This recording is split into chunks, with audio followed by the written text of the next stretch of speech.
Hello and welcome to the OverShadow ShadowCast with your host Thomas Anderson and Abigail Moore. Hello, everybody. Tech wizard. Hello. Let's keep going. So we're going to go reasonably quickly this time. Really quickly, please. Because the room we're in, we can't control the temperature and... We've got some windows open and that's about it, but it is like... If I wasn't wearing shorts, I'd be poaching some eggs. It is too hot and that is a horrible... So... And you. Now, when it comes to what we've been playing, we have started playing the Elder Scrolls Online. Between the two of us, I've played it myself, as you know. Abigail's new to it. She recently purchased it. But we haven't... Total green. Don't know what that means. But we haven't played it enough to be able to have a proper conversation about it. No. You played a couple of hours. Yeah, you've just been kind of like going through it and teaching me the basics. And there's a lot of basics, so you've only just learned most of the non-adventure based basics, like smithing and stuff like that. So we're not really at a position where we can talk much about it. And I've finished Crackdown 3. I'm writing a review on it, which I might read out, so that if we get a website, it's something there I can post. So we're going to skip what we've been playing, and we're going to go straight into the news. I actually couldn't find any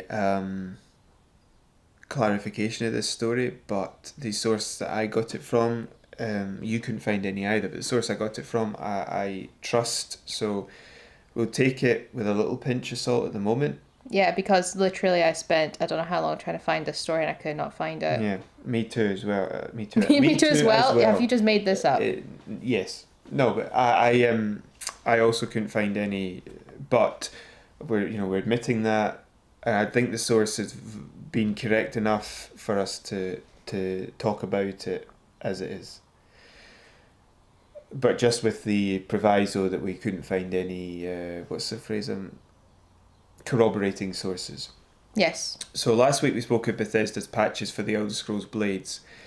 Data miners have discovered that Bethesda have, when they patched the game, they altered it to remove legendary items as leveling rewards. Now I think that was admitted by Bethesda. Right. So I think we're okay on that one. However, they also discovered that you only get epic loot chests for every 290 quests. It's a 1 in 290 chance that you'll get it. I think you're guaranteed to after you hit 290. But at some point in 290 is when you'll get it once. Okay? Okay. So essentially they have removed or reduced ways of getting the best loot in the game for free. Now, it was referred to as... So nerfing is basically a term that means to... If something is overpowered, you nerf it, you reduce its power. And it's gaming speak, right? Okay. So the nerfing that they've done essentially removes the end game after the main story has been completed, because there's no reason to play after you've completed the main story. I thought I was going to sneeze. Sorry. That's absolutely fine. Because the Abyss has been nerfed. Right. So the Abyss was the challenge mode. Yeah, whenever you say nerfed, I'm just imagining people like Nerf guns quite. Yeah, the Nerf guns, yeah. I think that's why it's called nerfed. Let's see, what other word? I'll think of another phrase for nerfed later. So the Abyss was essentially the sort of end game mechanic in it, as it were, mostly because, or one of two of them, because that was the challenge mode. You fought through levels of a dungeon just to see how far you could go. Right. And then you got rewards depending on, how far you got, basically. But they've removed the whole idea. They removed silver chests from the Abyss, and that made people think, well, you're going to get better ones. But now it turns out that they've reduced a lot of that as well. Yeah. Because wasn't it that the silver chest they made it so it wouldn't take 3 hours to unlock, it would take an hour. Yeah, they reduced it by a third, but they removed it from the Abyss rewards completely. But then it turns out they don't seem to have increased the incidence of the others. So you might actually just be getting wooden chests or no chests at all. You don't get legendary equipment for, I think, is it leveling up or completing quests?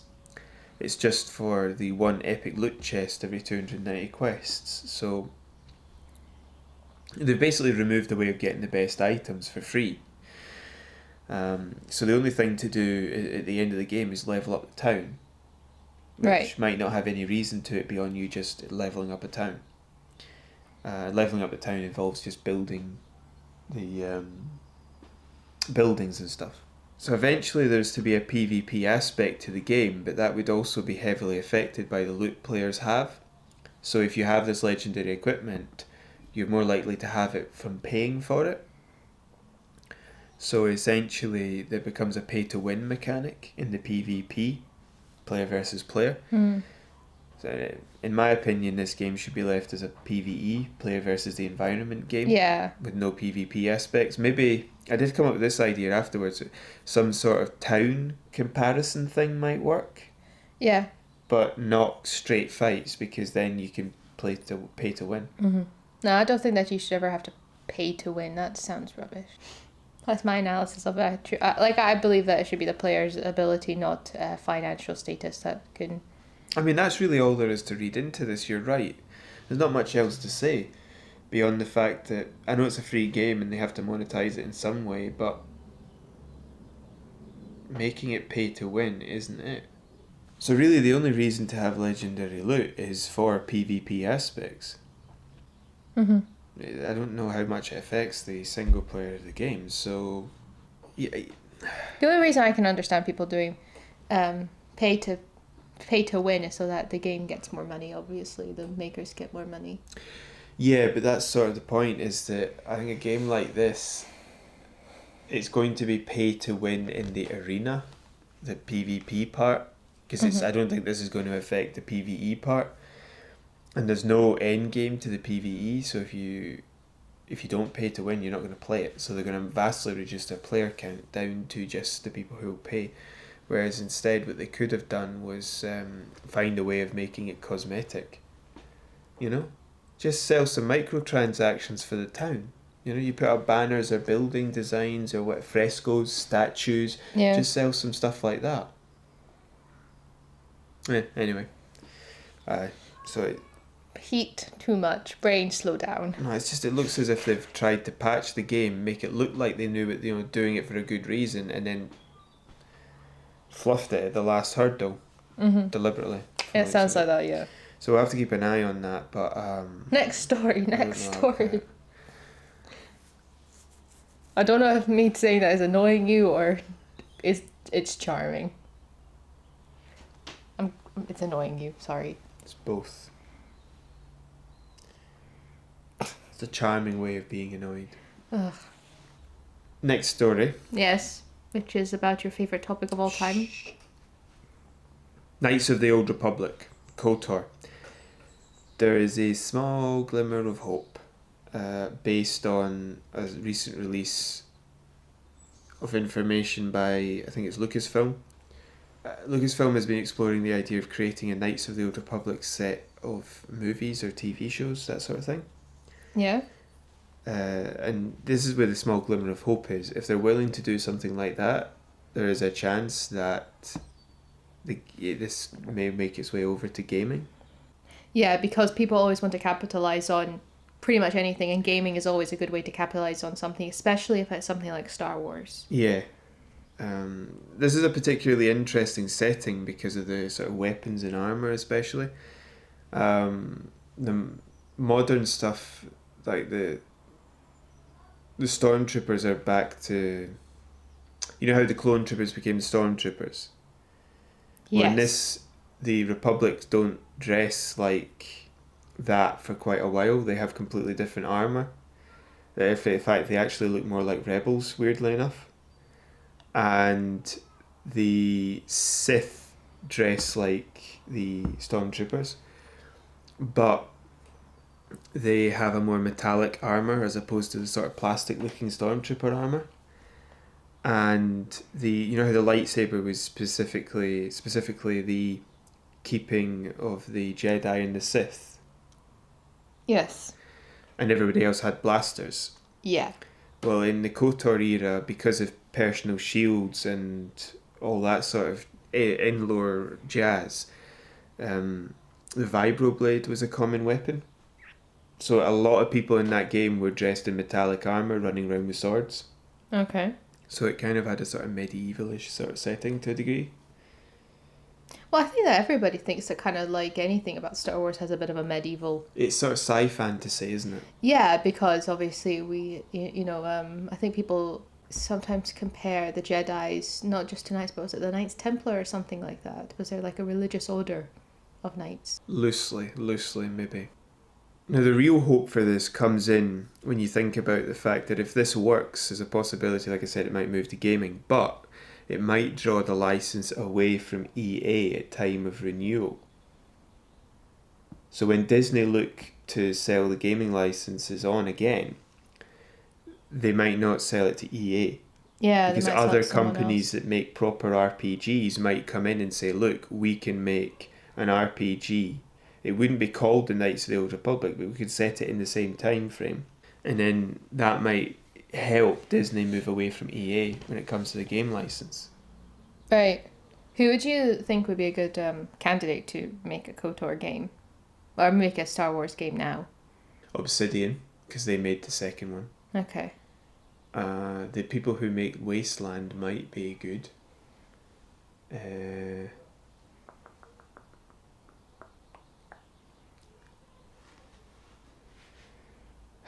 I think Microsoft's companies are probably the way that they would want to go, but that would make it an exclusive to PC and Xbox. Yeah. I know the previous KOTOR was, but I think that was because of power demands. I don't know if they would want to do that just now, so they might have to try and find a company that wasn't owned by Microsoft, which I'm sort of struggling at the minute to think of one. Can I ask, Knights of the Old Republic, is there a story arc or is it literally like free world? Because I'm trying to think if they were to turn that into a movie. There is a story arc. Okay. That got somewhat shifted when they made the Old Republic rather than KOTOR 3, which was an MMO. Okay, because KOTOR is pre-Star Wars, isn't it? It's 4,000 years before the movies. Okay, cool. Just wanted to make sure I got that right. Yeah. See, I do listen to you. Okay. It's just I would say that you did say something there that was a bit strange. You said... You said, what do you mean by... That's the one. What do you mean by that? I think what I meant was open world, not free world. But open world games still have stories in them. No, I'm thinking like just like one general proper story arc where it like a narrative driven story, if you get what I mean. Yeah, but even... Like a story that says, right, you're going to be doing this now you're going to be doing that, now you're going to be doing that. Right, so, sorry, do you mean a missions-based game or an open-world sort of sandbox? I mean like a missions-based game. With no open-world element? Like you could go chat to somebody but it doesn't do anything, it doesn't deviate you from your path. The game has one mission and you have to complete that mission. And there's no side quests? No. So basically Halo compared to, you could say, KOTOR or GTA or something like that. Yeah, okay, KOTOR's... so you've just answered my question there. Well, KOTOR is different from GTA as well, because GTA is a sandbox open world, whereas KOTOR is a bit open world, but it's sort of like you can go to these planets and then run around them. There's not that much to do once you've done it all. Yeah. But, yeah. Okay. But KOTOR's it's set originally 4,000 years before the movies, but the Star Wars The Old Republic is 300 years after that. So there's a big open area there they could do whatever they wanted with on either side. I mean, you'd probably consider KOTOR to be about 5,000 to 3,000 years before the movies. Okay. So there's a lot you could do with there. Yeah, you probably could. The last point I've got written down here is death to EA. We all know you hate EA, let's move on. Okay. This is an open question. Okay. To yourself. What will/should Valve do in response to Epic Games? Because the more and more I hear about the Epic Games, the more and more I understand why people don't like it. I'm still not sure I like review bombing stuff. Is this the Epic Games store? Sorry, is this Epic Games as the company? The shop. What do you mean, what should Valve do? Well, Valve are the company that operates Steam. The other piece, the biggest PC client gaming thing. Well, here's the thing. If all the developers are going to be jumping ship to Epic Games because they're going to get a little bit more money from it, then Valve are going to have to change their policy on how they manage with developers. Yeah, they might have to split the money a bit better, basically. I mean, that's the only thing you can do. In fact, it's probably what they should do is offer a better deal than Epic Games. I don't think they could go that far, because Epic Games' deal is ridiculous, and they're actually paying companies to post it as well. Okay. I was just imagining this battle between the two of them, like, I'll give you 10%, no, I'll give you 11, 12, 13, 14, 15, 16. No, I'll give you all the money. No. I was just, that just came to my head just then. Well, it's 88%, depending on, I was just making a joke. It's like when two restaurants compete with each other for, like, all you can eat for $20, £20, sorry, all you can eat for £18. £20, that's something. Well, it's just, I'm just throwing a random number in there. What is, sorry, it's not post, it's, what is the phrase I'm looking for here? What are you trying to think of? It's not posting the game, or hosting the game, I don't know. I don't know what the term is for what Epic or Steam do when it comes to the actual games that they have. What are they doing? Are they hosting them? I'm not sure. But we shall tell you next week. Let's just say have it. And Epic Games is paying for exclusivity, and then they're also giving them more of the money. I also don't... Just to look back to the review bombing we spoke of last time, I don't see how it helps Steam fight Valve when you review bomb games on Steam. No, yeah. That's just stupid. Yeah. Because you're not then going to go on Epic Games and bomb them, are you? No. Because you're going to refuse to interact with it. So that's just stupid. It's just absolutely short-sighted stupidness. I think that other than, like you said, Steam offering better deals when it comes to the percentage, the proportion of profits that each partner gets, the publisher and and Steam, I think that Valve, I think they also need to focus quite heavily on customer satisfaction, because there's an awful lot of customer satisfaction with Steam about how it works and about security and safety, so I think they need to focus down that line as well. Yeah, I think Valve are going to have to offer developers a better deal if to lure them away from Epic Games. Some sort of incentive is going to have to be presented to them to lure them away from Epic Games, because Epic Games are also paying, like you said, the developers to have host their games. I think it's exclusivity that they're paying for, not just to have the game. But I think what they need to do is, because these are timed exclusives, what they need to do is keep the players from going to Epic Games. That's what they need to do. Yeah. So that Epic Games realise that paying for exclusivity is not going to work for them. Yeah. So. Okay. Next story. So this is a bit of an interesting one, but also I think a bit unfortunate. Star Wars Jedi Fallen Order is a game that EA are releasing, and this is where it gets weird. It's a single-player story game with no loot boxes or microtransactions, made by EA. Or published by EA. Actually, I think it's made by EA, technically. Okay. Unfortunately, according to some, the main character... Oh, right, wait. I think I need to read that slightly differently. Unfortunately, according to some, the main character is white. So there's now no point in playing the game anymore. Sorry guys, don't buy it. Complaints of the character and actor being bland, generic white guy. There's just yet another Star Wars game where they've made a white male character. Did I say a white male character? I might say a white main character. I'm starting to buy into this. They're disappointed that the character is just a white guy. So people have been complaining the fact that it's a white main character. Is that what's happened? Mm-hmm. I can understand that.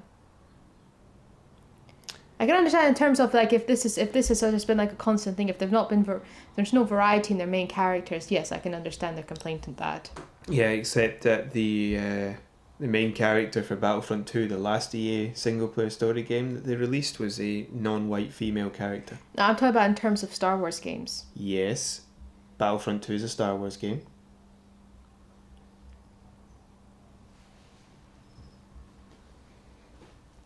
She's trying to kill herself inside her own glass.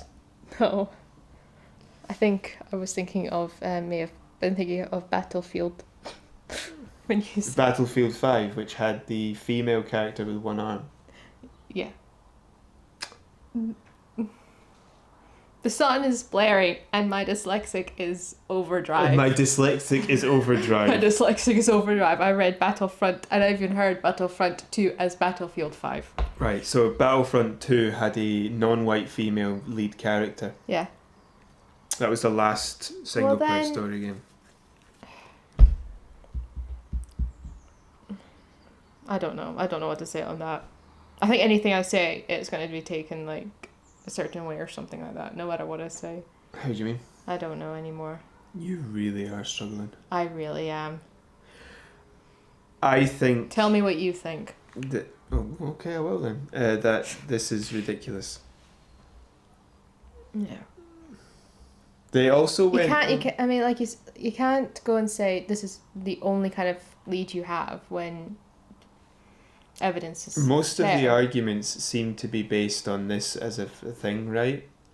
Which was that they made Han Solo, and that was a white lead character, the movie, and nobody wanted that movie. Actually, I think that was the only one they did want. They just didn't like it once it came out. Yeah. Secondly, they based it on the fact that the cancelled games used white characters. Well, they're cancelled. They don't count. Yeah. Thirdly, they've said there are so many alien species that you could have allowed people to be. I'm sorry, you're fighting for non-existent alien rights. Is that okay? If every character is a blue Twi'lek, does that Twi'lek? I thought you said Twilight there for a second. I was like, what? If every character is a blue Twi'lek, Twi'lek, whatever you pronounce it as, does that mean we're okay? Is that alright? No. I don't understand. Because then you've got to go and look at the last... Well, what do we look at? KOTOR, where you could decide the colour and race... the colour and gender of your character yourself. Yeah, I don't understand why I just don't understand why they don't put that into most games. Well, if you try to tell a specific story, you can't. True. I think what they were trying to get at was the fact that the Force Unleashed was a white guy. But I kind of get the impression that that was because they were trying in some way to draw on the previous characters that were there. Will he go down the Anakin Skywalker route, the Luke Skywalker route, Obi-Wan Kenobi, and they're all white. And frankly, the reason they're all white is because all those characters were written in 1974. Yeah, I mean... I mean, there's no way that's that you like a time thing. That's like a... And I think you've got a real problem. Thing. It's a era thing. Thank you. But the problem that you've got there is, do you retcon the characters? Do you make Obi-Wan Kenobi black? I mean, if you really want to get into it, people who are complaining about white people, that's in a very an America-centric viewpoint, isn't it? Because they took in one of the world's most famous Scottish actors and made him put on an English accent. That would be like forcing a black actor to white up. Well, it's like when people say that, what is it? And anywhere apart from Scotland, they have to put subtitles on when they're watching Train Spotting. But my point is that if you're forcing a Scottish person to pretend to be English, that is really insensitive if you think about it. I'm honestly trying to think of all the movies he's been in where he's got a Scottish accent, and wouldn't you know, they've all been set in Scotland. I think there's a few where he doesn't, but I mean, like The Island, he plays both characters. I think he's got Scottish and not. Scottish and American, yeah. But the point I'm making here is it's a very America-centric viewpoint to think that the whole issue is race. And it's like they haven't thought about other aspects. I mean, if we have to sit here... I mean, do you know what nationality James Bond is? Scottish. Right. Now they're going to make him a woman or a black guy. Right. Are any of those people going to have a Scottish accent when they act the part? No, of course they're not. I was just thinking, somebody made a joke about that. I'll explain after. You tell the joke first. I can't remember who it was, but somebody was talking about the fact of Idris Elba being the new James Bond in Scotland, and the fact that we're all so pale. And he's like, there he is! Goes out and goes, there he is! He's trying to blend in. He's like, nope. I don't even think Daniel Craig could get away with that, because he's still not as pale as we are. Yeah. Be the palest black guy ever. He'd look like ill. He'd look like a sort of black vampire. Yeah, but my theory is the fact that a story is a story and you can alter it whichever way you want, really. In my opinion. In that case, then you have to... If you've already got an English guy playing a Scottish guy, if you've got somebody that's supposed to be a Scottish person with a Scottish accent and they've put on an English accent, then... But that's the point. If that's okay, that because it's the character that's being written, right? Yeah. If that's all right, then everything else has to be too. So if you get creative license, you get creative license, end of. If you can force accents out the window, then you can force anything out the window. Yeah. Done. If you can cause us to have to speak differently because it makes you more money, well, you can make everybody white if that makes you more money. You can do whatever you want. Hollywood, when it comes to Star Wars movies, can't sit there and say we are at the forefront when they force Scottish people to speak in a different language. You know, they can't do that. And when it comes to the games, well, this just doesn't make any sense because it's based on arguments that just don't... There's about 4 or 5 arguments there that don't make sense. But the biggest problem they've got is that Battlefront 2 was a non-white female character. Well, if it's a case where people were complaining that this is all your characters, and then literally the last game was that, then you can't make that your point. You could say majority of your main characters are, fair enough. No, but even then I don't think you can make that argument because how are you calculating it? I didn't see a single piece of evidence supplied. I didn't see any of the people complaining say this is the number of characters out of this is the number of characters out of that in your games. There's also the fact that what equality are we looking for? Is it equality now or equality compared to now and taking into account what happened in 1977, 80 and 83? Exactly. You can't. I don't think you can pull stuff that happened in the 70s and 80s. That was a different era. And there was obviously something that was going to be far more profitable. And actually you could probably argue that it's still profitable today. Well, my point about it is that you can't have equality for people now if you try and balance it with what happened 100 years ago. Yeah, no. You know, you can't do it. You're going to end up treating people like dirt to try and balance it out. It has to be equal now and only now and for the future now. You just can't take into account what happened in the past like that. You can't say, oh, well, Han Solo was white in 77, so we've decided there can't be any more white characters. How is that not racist? If you want equality now, you have to start now. You can't start backtracking it. Shall we end it on that note? No, I would just finish by saying that what happens when we hit 2040 and we've had no white characters and therefore everybody's like, oh no, now we've got to go the other way, and you just start yo-yoing back and forward. There's no problem with the creative license of having a white character. And your arguments, if you're not going to use any data, your arguments are going to be very easily destroyed as they just were. Indeed. Like with the previous game having a non-white female character. It's just silly. You know, you're just Twitter warring it. You know, you're just trying to say something online, then you're going to say, oh, I've been chased off social media by the trolls. Or your own stupidity, whichever way you actually want to look at it. Well, if you'd like to leave your comments in below about that story. Do you want me to take that? Because you just said if you want to leave your comments in, about, below, on. Yeah. So if you do have any thoughts that you'd like to share with us, please leave a comment. You can also follow us on Facebook at OverShadow.ShadowCast and contact us through email at overshadow.shadowcast@gmail.com. Please leave a like and subscribe. Those are both below the video.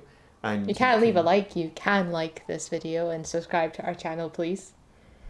And you can click the notification icon for any new videos that come out on a Wednesday. Which is the only day we ever... Excuse me, we are reliable. So I'll say goodbye before I completely pass out from heat exhaustion. Exposure to the elements. I don't mind heat too much. For me, it's... I do. As long as it's not in a bad physiological place. It's the head with sunlight. I don't like sunlight. If I start to get sort of like pre-burning, I start getting headaches and stuff. I do not like heat sunlight. stroke. Yeah.